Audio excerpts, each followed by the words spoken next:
Il était une fois un homme qui vivait dans une maison magnifique, mais sombre. Les volets restaient toujours clos, et chaque pièce était encombrée de vieux meubles et de souvenirs poussiéreux.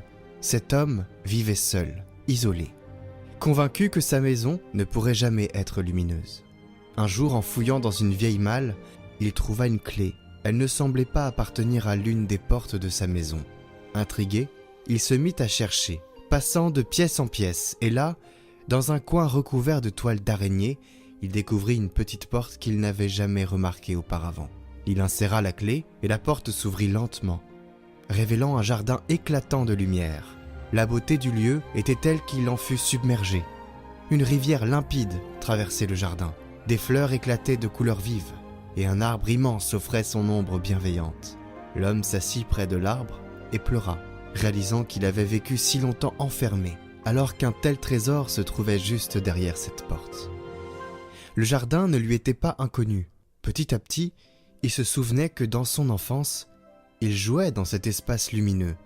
Mais avec le temps, les blessures, les peurs, les déceptions, il avait oublié jusqu'à l'existence de cette porte.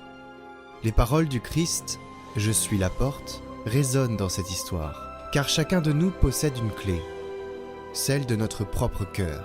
Mais souvent, nous l'oublions. La vie nous pousse à fermer des portes, à nous barricader. Pourtant, cette lumière, ce jardin, cet espace de paix ont toujours été là. Il suffit d'oser chercher, de trouver la clé, de passer la main sur le vieux bois pour sentir la porte s'ouvrir. Et si nous prenions aujourd'hui le temps de chercher notre clé?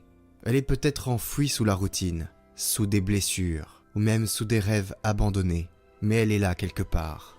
Quand nous osons ouvrir cette porte, non seulement nous trouvons la lumière, mais nous découvrons aussi qu'elle n'a jamais cessé de nous attendre.